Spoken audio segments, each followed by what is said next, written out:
Horror movie किसको किसको पसंद है, पहले तो मुझे कमेंट करके बताइएगा। आज कहानी बहुत ज़्यादा डरावनी है, इसलिए दिल थाम के बैठ जाइए। कहानी की शुरुआत में याक नाम का एक लड़का दिखाया जाता है जो अपने साथी के साथ एक जगह पर जाता है जहां पर उसका दूसरा साथी बैठा हुआ होता है और वो एक बुरी आत्मा के साए में होता है। वो उसको पूरी तरह अपने कब्जे में लिए होती है। तभी वो याक पूछता है कि कौन हो तुम, और वो हंसने लगता है, लेकिन याक डरता नहीं है क्योंकि उसके लिए सब नॉर्मल था। तभी बुरी आत्मा ने कुछ ऐसा कहा जिससे याक को अपनी मरी हुई बहन की याद आने लगी कि कुछ साल पहले उसकी बहन को एक बुरी आत्मा वाली औरत ने मार दिया था और उसकी आत्मा को कब्जे में कर लिया था। तब से याक उसको ढूंढ रहा है ताकि उससे वो बदला ले सके। तभी वो गुस्से में अपना हाथ गीला करता है और अपने गीले हाथ से उस बुरी आत्मा को बुरी तरह पीटने लगता है, उठाता है, पटकता है, ढकेलता है। तभी याक वहाँ से फिर से उसको पटक देता है, लेकिन वो बुरी आत्मा वहाँ से भागने लगती है। लेकिन जो उसका साथी होता है वो सीढ़ी की दिशा बदल देता है क्योंकि बुरी आत्मा को दिशा का कोई ज्ञान नहीं होता है। इसलिए याक को फिर से एक मौका मिल जाता है और उस बुरी आत्मा को एक जोरदार सी लात मारता है। अब बुरी आत्मा काफ़ी डर जाती है और उससे बताती है कि पहाड़ी के पीछे जो जंगल है वहीं पर वो बुरी आत्मा वाली औरत मिलेगी। ये सुनते ही याक तुरंत निकल जाता है खुद उस बारे में पता लगाने के लिए। याक एक जगह बैठ कर नक्शा देख रहा होता है, तब उसे पता चलता है कि इस गांव में 3 लोग ऐसे हैं जो रहस्यमयी ढंग से गायब हो चुके हैं। तभी वहां पर उस गांव का मुखिया आता है और याक से कहता है कि जो 3 लोग गायब हो चुके हैं वो मेरे ही परिवार के हैं। मैं भी उस औरत से बदला लेना चाहता हूँ, इसलिए मैं भी तुम लोगों के साथ चलूंगा। इधर दिखाया जाता है कि याक की जो छोटी बहन होती है उसकी शादी तय हो गई होती है। सब लोग उसके घर में काफ़ी खुश होते हैं। याक जाता है और उसको बधाई देता है। वो ज़्यादा देर तक वहाँ नहीं रुक सकता था, इसलिए उसको सिर्फ शुभकामनाएं ही देता है। रात को सब लोग जब खाना खा रहे होते हैं तो याक सबसे बताता है कि वो अगले दिन जाएगा उस आत्मा को मारने के लिए। इतना सुनते ही उसके पिताजी काफ़ी गुस्से में आ जाते हैं, वहाँ से चले जाते हैं, लेकिन उसके जो भाई बहन होते हैं उसका पूरा साथ देते हैं। अब उसके पिताजी गेट पर ही बैठे होते हैं कि याक वहाँ से चला ना जाए, लेकिन जैसे ही सुबह होती है याक एक ट्रक में दिखाया जाता है। साथ में उसके एक लीडर और मुखिया, एक तांत्रिक और 2-3 लोग और भी होते हैं जो उसके साथ उस औरत को मारने के लिए गए थे। वो लोग पहाड़ के पास रुकते हैं और उस जंगल के अंदर जाते हैं। जैसे ही थोड़ा अंदर जाते हैं, जो तांत्रिक होता है अपने साथ जो कुछ चीज़ें लाए हुए होता है वो तुरंत वहाँ पर रखता है, पूजा करता है और जो पहाड़ी देवता है उनसे अनुमति मांगता है उनके अंदर यानी कि जंगल में जाने के लिए। जैसे ही वो लोग थोड़ा आगे बढ़ते हैं और जहाँ पर उन लोगों ने वो सामान रखा था वहाँ की धरती अचानक से धंसने लगती है। काफ़ी डरावना सीन था ये। जैसे ही वो लोग थोड़ा आगे बढ़ते हैं अचानक से उन्हें फुसफुसाहट की आवाज़ सुनाई देने लगती है। जब वो सामने देखते हैं कि बहुत बड़े नागिन खड़ी होती है, तभी याक कहता है कि हमें यहाँ पर किसी भी जानवर को नुकसान नहीं पहुँचाना है जिससे पहाड़ी देवता गुस्सा हो जाए, क्योंकि ये वैसे भी जंगल बुरी आत्माओं से घिरा हुआ है। तभी वो तांत्रिक बोलता है कि हमें देखने दो। वो तांत्रिक जैसे उस नागिन के पास जाता है अचानक से वो नागिन उस पर हमला कर देती है, उसको मार देती है और वहाँ पर जो एक लड़का होता है वो अपनी बंदूक से एक ही शॉट में उस नागिन को मार देता है, जिससे याक काफ़ी गुस्से में आ जाता है और उन दोनों के बीच में लड़ाई हो जाती है। तभी उसकी जो लाश होती है तांत्रिक की उसको वहीं पर दफना दिया जाता है। तभी याक को ऐसा लगता है कि उसके पीछे कोई है। जैसे पीछे मुड़ता है वहाँ पर कोई नहीं होता है। याक को समझ में आ जाता है कि हमें सब शांत रहना होगा और सबको साथ में ही रहना होगा। वो लोग उन लोगों ने पेड़ों के ऊपर खुद के रहने लायक एक टेंट बनाया है, लेकिन जो लड़का होता है जिसने गोली मारी थी वो बोलता है कि हम लोग इसके ऊपर क्यों रह रहे हैं। तो वहाँ का जो लीडर होता है वो बोलता है कि गधे हो क्या तुम, हम लोग अगर ऊपर रहेंगे तो जंगली जानवरों से बचे रहेंगे और यहाँ की बुरी आत्माओं से, क्योंकि रात का समय है और बुरी आत्मा रात में कुछ ज़्यादा ही एक्टिव होती है। तभी अचानक हमें वो श्रवण नाम का तांत्रिक दिखाया जाता है जो कि कुछ समय पहले मर चुका था। वो उनके पास आता है तो याक तुरंत समझ जाता है कि ये काली शक्तियों के बस में है। इतना सुनते ही वो श्रवण उसकी आंखें चमक जाती है। वो एक ही पल में वहाँ पर पेड़ में चढ़ जाता है, उन सब पर हमला कर देता है जिससे सब नीचे गिरते हैं। और वो लड़का जिसके हाथ में बंदूक होती है वो बंदूक चलाने लगता है इधर उधर, लेकिन श्रवण हर बार बच जाता है। वो अचानक श्रवण उसके कंधे पर बैठ जाता है और वो लड़का भी उसके बस में आ जाता है और वो खुद को ही गोली मार लेता है। और एक पल में ही उसका बाकी शरीर श्रवण वहाँ से लेकर चला जाता है। एक और आदमी जो कि वहाँ पर घायल हो चुका था, वो धीरे से उठता है, उसकी आंखें एकदम काली हो जाती है। अब बिना समय गवाए याक उस पर उठता है और एक जोरदार मुक्का मारता है, जिससे उसकी भी वहीं पर मौत हो जाती है। जो उसका लीडर होता है, उसको एकदम से याद आता है कि यहाँ पर एक ऐसी ज़मीन है जहाँ पर ये बुरी आत्माएं और कोई भी जंगली जानवर नहीं जा सकता है। वो लोग सब वहाँ से भाग कर वहाँ जाने लगते हैं, दौड़ करके किसी तरह वहाँ पहुँच जाए। एक लड़का जो कि पीछे रह जाता है, उसको अपने लीडर की आवाज़ सुनाई देती है और वो तेज़ी से दौड़ता है और वो काफ़ी थक भी गया था और काफ़ी डरा भी हुआ था।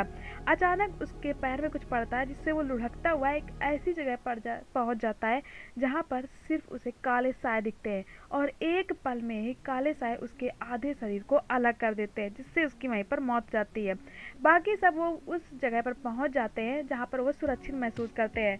अब वो लड़का दिखाया जाता है जिसको अभी कुछ समय पहले काले सायों ने मार दिया था, लेकिन वो उस भूमि के अंदर नहीं जा रहा था। या समझ जाता है कुछ तो गड़बड़ है, इसलिए वो उस पर बंदूक तान देता है, जिससे वो काफी गुस्से में आ जाता है और देखते ही देखते वो एक जानवर सब लोग वहाँ सुबह होने तक बैठे रहते हैं। जैसे ही सुबह होती है, याक सबसे कहता है कि हमें तुरंत यहाँ से निकलना होगा उस औरत को ढूंढने के लिए। अब जैसे ही सुबह होती है, वहाँ पर धुंध भी हट जाती है और खतरा भी कम पड़ जाता है। अब वो लोग आगे बढ़ते हैं तो वहाँ पर एक आदमी दिखाया जाता है जो पूरी तरह से संधा हुआ था मिट्टी से। ये था कौन? पीछे कहानी में चलते हैं।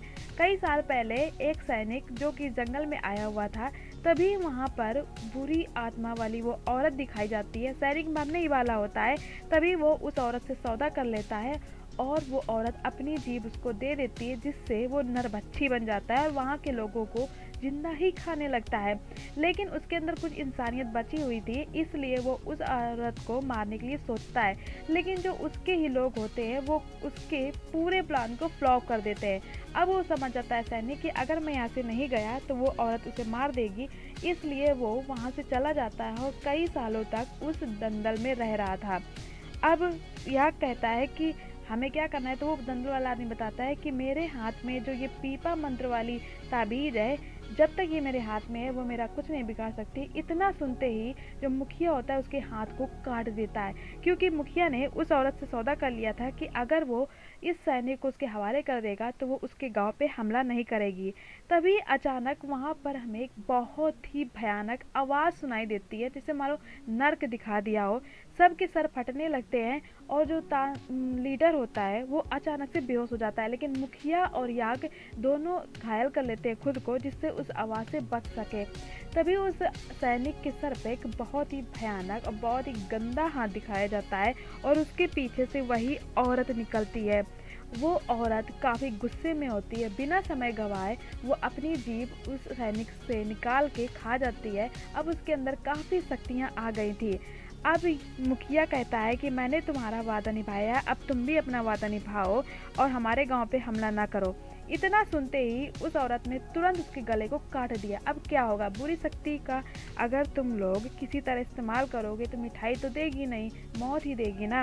अब याक जो कि थोड़ी बहुत होश में होता है, वो तुरंत उस औरत पर गोली चलाने लगता है, लेकिन उसके पास तो काफ़ी शक्ति आ गई थी, इसलिए वो बच जाती है और खुद ही वो अपनी शक्तियों से उस याक पर हमला कर देती, जिससे याक खुद अपनी बंदूक उठाता है, अपने सीने पर गोली मार लेता है, जिससे वो काफ़ी दूर गिरता है और उसके काफ़ी ब्लड भी निकलता है। अब इधर दिखाया जाता है कि जिस घर में शादी का माहौल था, सब लोग खुश होते हैं, वो याक का घर होता है। वहाँ पर अचानक लाइट चली जाती है।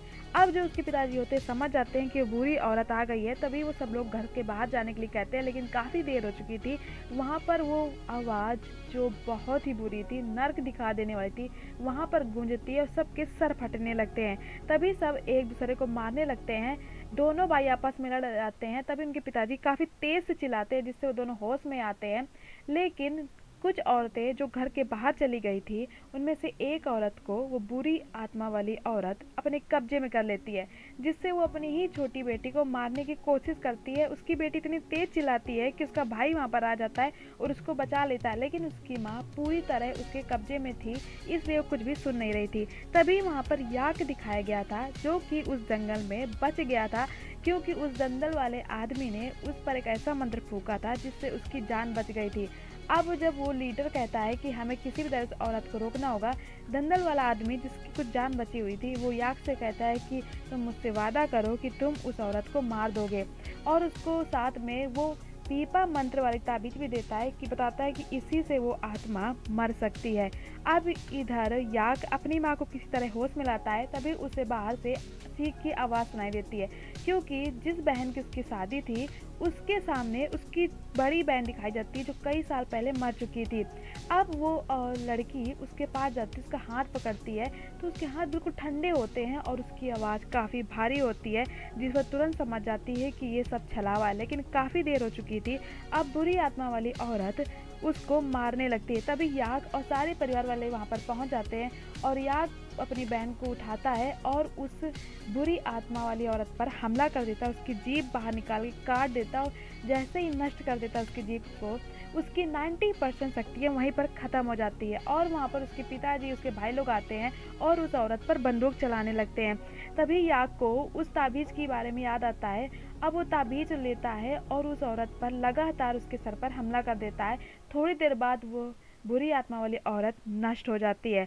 अब सब लोग काफ़ी खुश थे लेकिन रो भी रहे थे।